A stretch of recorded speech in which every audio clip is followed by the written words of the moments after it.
Friends, I want to welcome you to a chance to hear from someone who is working in the field of mental health and working particularly in trauma health and trauma recovery. This is Bailey Zembower Borrow, who is a certified clinical trauma professional and mental health therapist. She practices in the state of Pennsylvania, and I have a personal connection to Bailey. She is a cousin of mine, and so we share family together.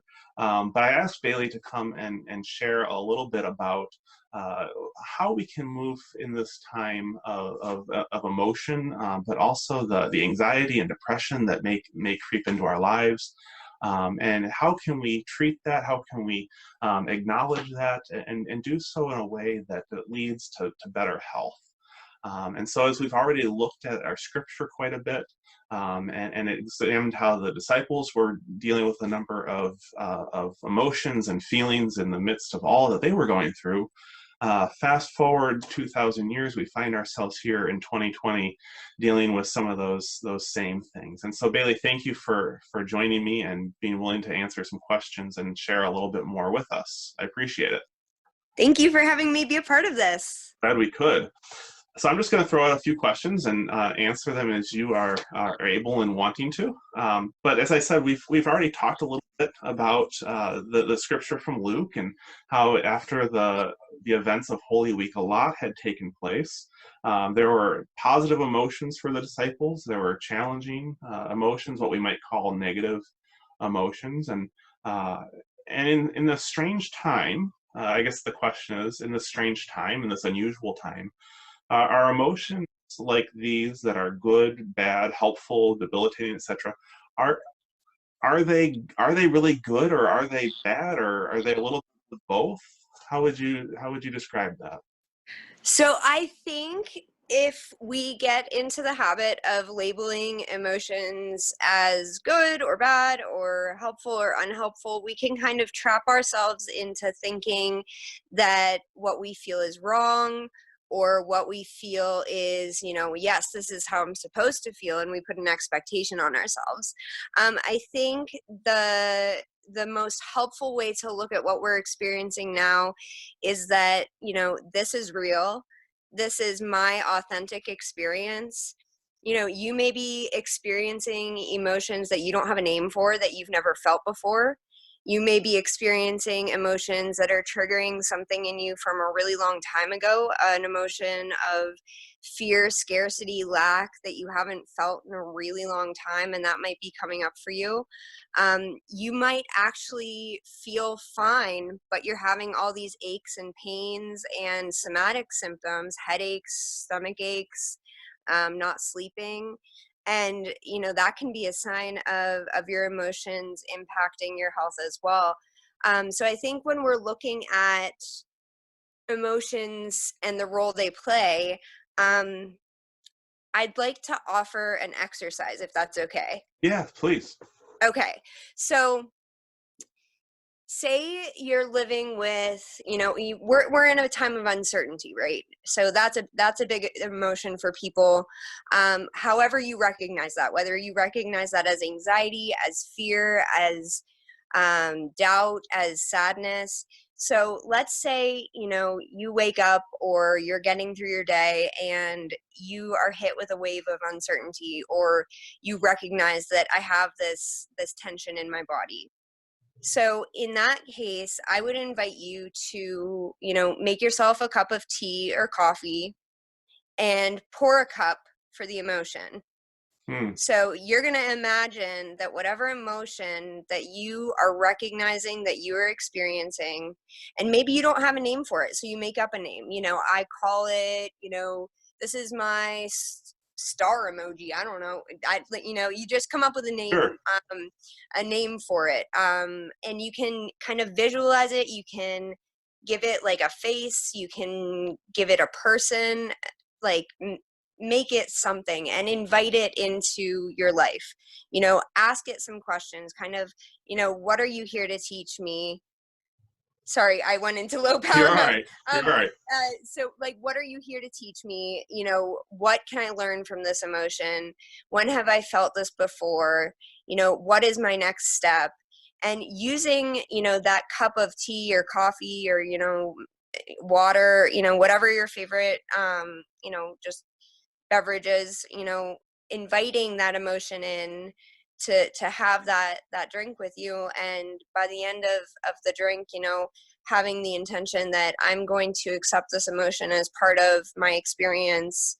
It's valid, it's real, I'm allowed to feel it deeply. There's no right or wrong way to feel right now. And, you know, seeing if what that feels like moving forward.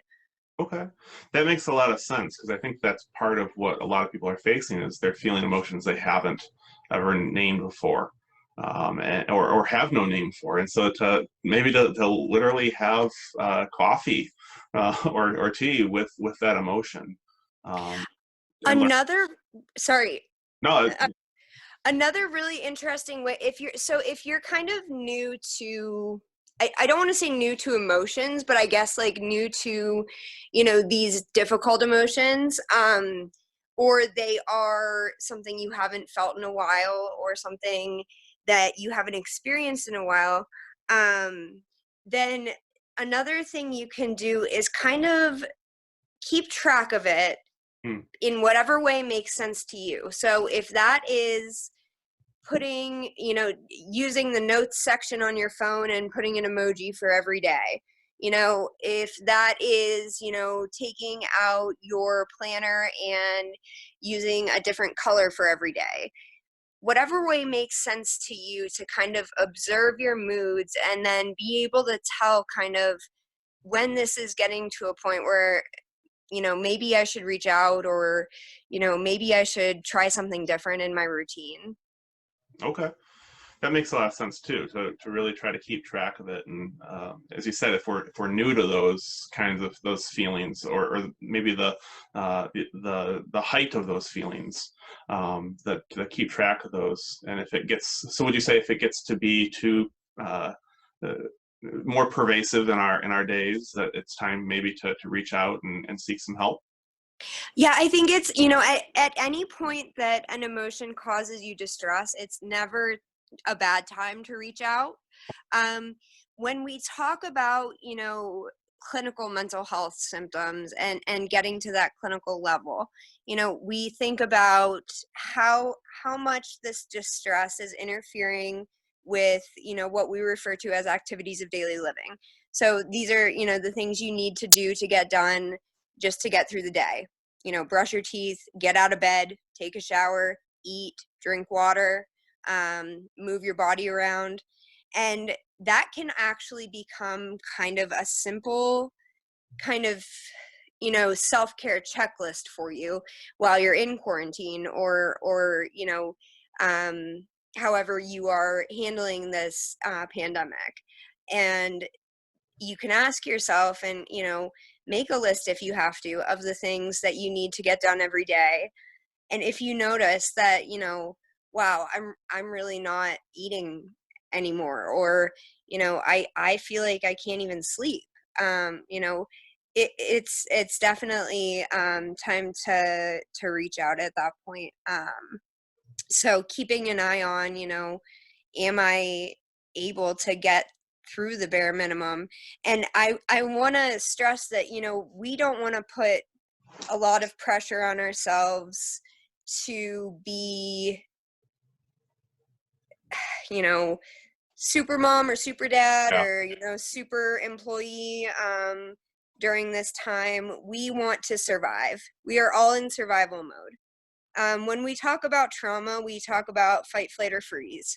So that is when the sympathetic nervous system is aroused to the point that you are in so much fear that you have to either fight back, you have to run away, or you just completely freeze up. Hmm. And so that's when, if we're going kind of like by that kind of response, we're all kind of having that response. We either want to get out of the house, we're fine where we are under our blanket, this is okay, or we're really mad about what's going on and nothing seems right. Yeah. And the best way to get yourself out of a trauma response is to incorporate movement or rhythm or music into your life in some way. When you're not, working with a therapist, or, working with, maybe a mentor or pastor, or whoever you may talk to. So I think, if you can, just even a side stretch here and there, like throughout your day, like moving your head around, just, you know, dancing around for the length of your favorite song in your living room, um, put on, a YouTube video or something, just anything to kind of get yourself moving, gentle stretching, jumping jacks. The kind of trick my little hack I've been giving my clients for getting their bodies moving is to pick 3 songs that hype you up, and do 1 song lower body, 1 song upper body, 1 song abs, and then you're done with your workout for the day, and it's less than 15 minutes, and you got your Right. body moving. So, there's all types of way. It doesn't have to be exercise. You can just, um, bend down and touch your toes. You can turn around a bunch of times, walk up the steps, but Sure. getting that um, trauma response to settle down, and not settle into the body, but to kind of release. Creative expression is another great way to do that. Dance, art, music, drumming, chanting,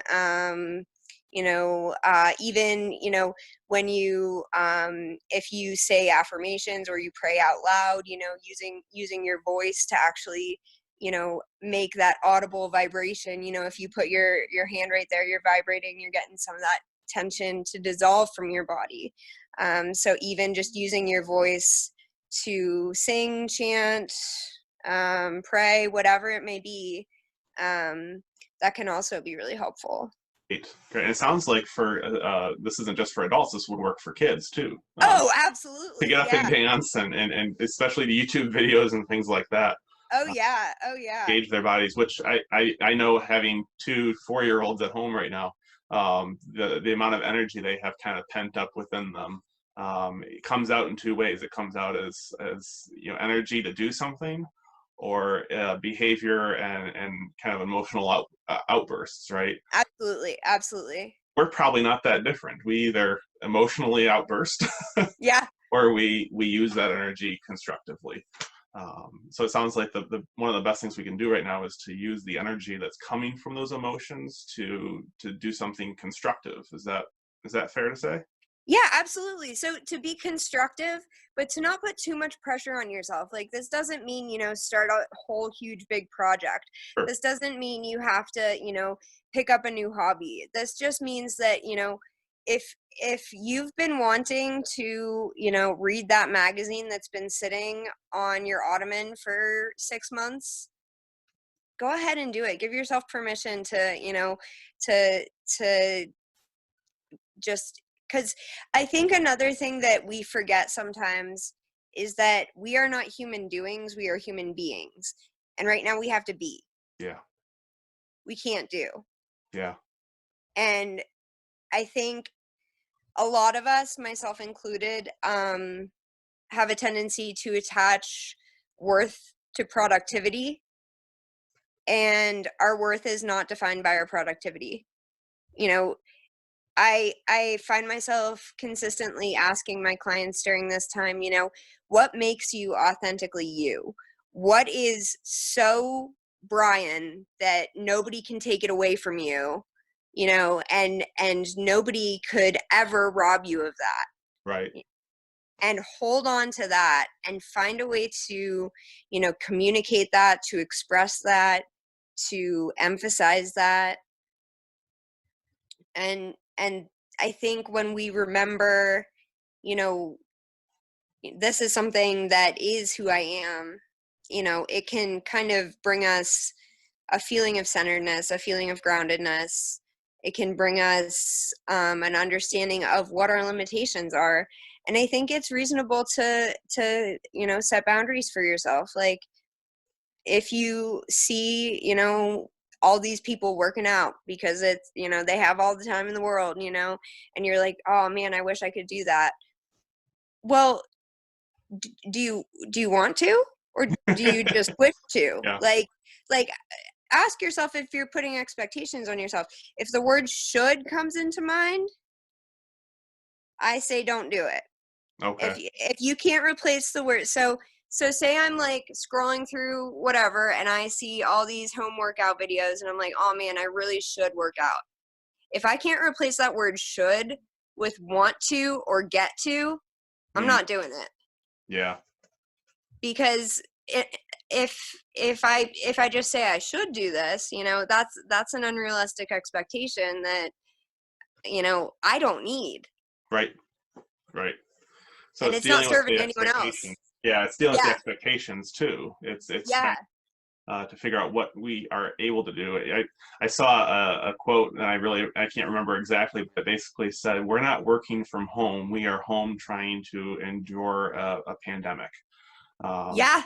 trying to get some stuff done in the midst of that." Yes. Which is a challenge. Yes. No matter how Yes. you cut it.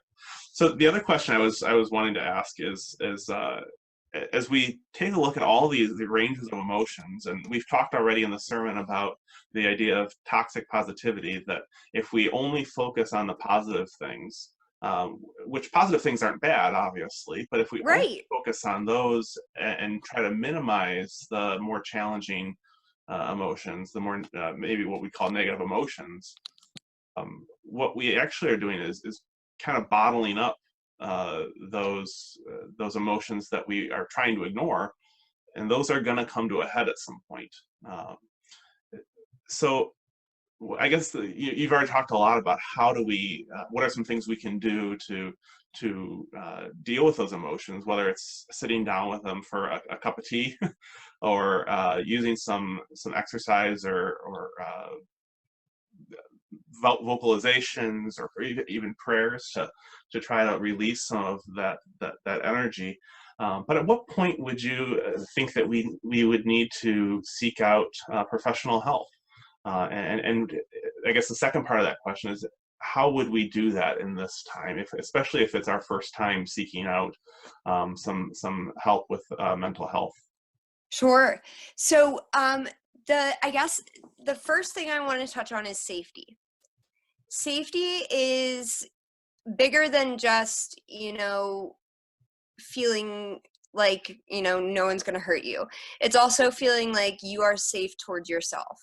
So you aren't going to engage in any risk-taking behaviors, any, having any thoughts of hurting yourself or of someone else. When we get to that point, it's time to, if you get to a point where, you're having thoughts of hurting yourself, or you're engaging in behaviors that are not good for your health, whether that be self-injury, or drug use, or excessive alcohol use, when we get to that level, that is the time to present to an emergency department or call your local crisis line.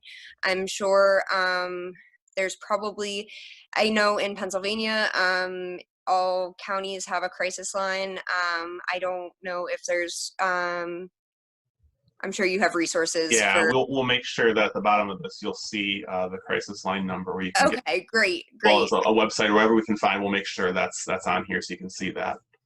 And this may present differently in children. I want to stress that too.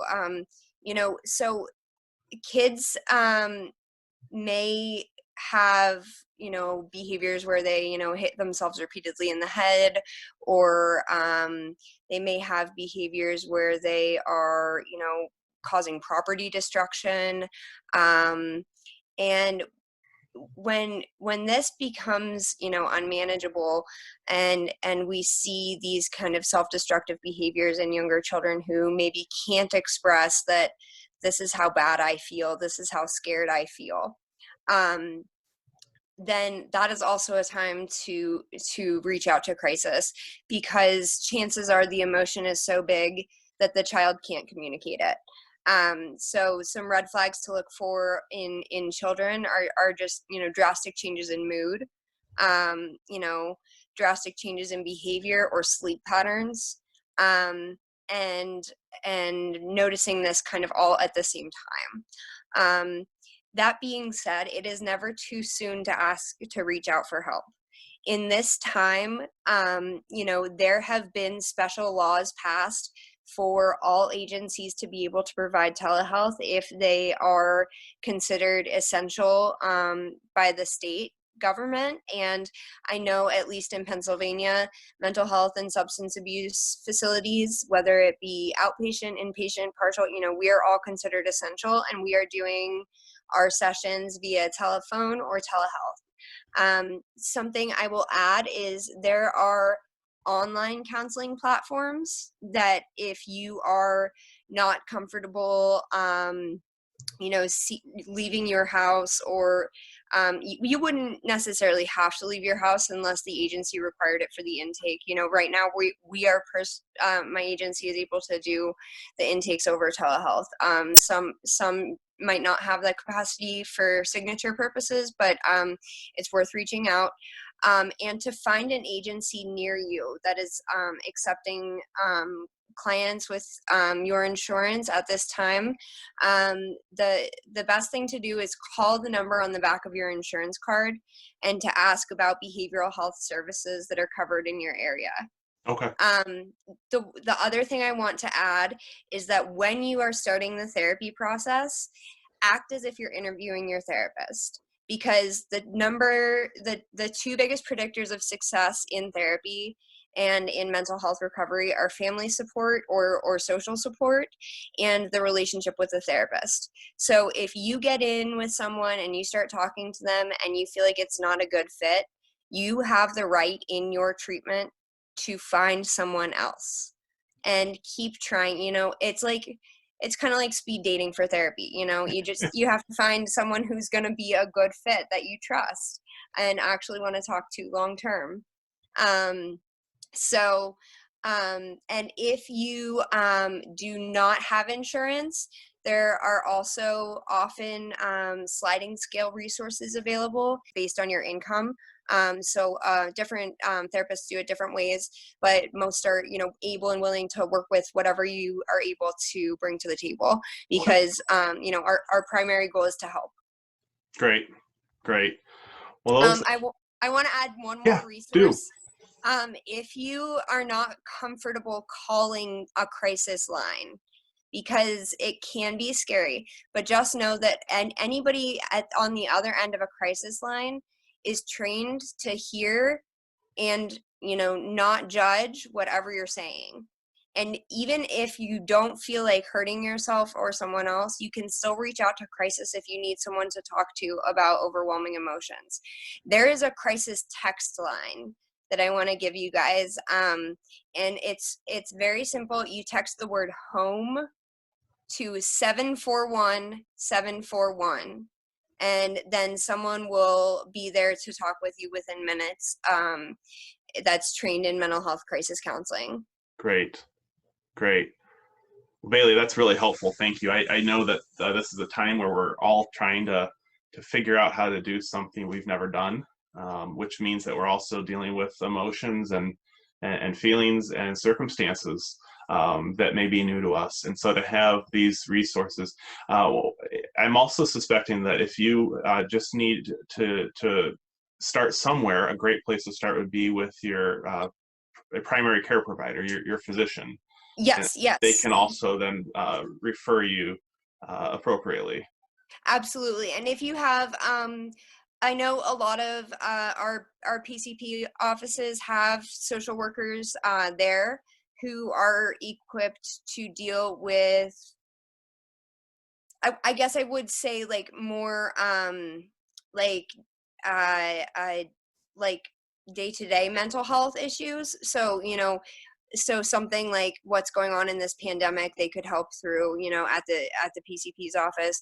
But if it does end up being, that you find that you are having a tougher time, maybe something's been triggered, maybe you're having some scary thoughts, then that would be a chance for the PCP to refer to a specialist probably who could help you with whatever is specifically bothering you. And there's no shame in getting help for mental health at all.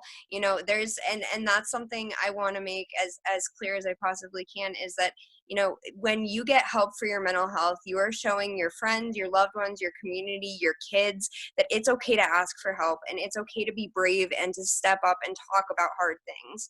And you're setting that example for your community and for everyone around you who loves you. And what more of a message of light could you send during this time than by saying it's okay to ask for help when you need it? So yeah. Echo that. As someone I've dealt with and have managed clinical depression for about 3 years now, and quite frankly, it's been longer than that, but I wasn't able to name it Yeah. first before then, and it's done wonders and has been really helpful in this time to move through. Yes. Yeah, do take advantage of that, the resources that are out there. That's huge. Thank you. And I do want to give a special nod to everyone who has either grown up or in chaos, or experienced trauma, or lived with anxiety before any of this ever happened. Because right now, I think a lot of and I can speak as a trauma survivor as well, I think a lot of people who have experienced chaos, trauma, and anxiety before the pandemic are kind of like, all right, well, welcome to our world. Yeah, it's like, so all of you who have been dealing with something difficult, you are very well equipped to deal with this. Good to know. Well, Bailey, I want to thank you again for joining us. We'll probably have to edit this down a little bit for the sermon, but we'll make sure that the full interview is available online as well. There's a lot of great information to share, and I'm grateful that you were able to join us for doing this. Yes, thank you for having me, Brian. It was great to talk to Absolutely, you. absolutely. We'll talk again soon, and appreciate all your help. Thanks, Bailey. Yes, my All right. pleasure.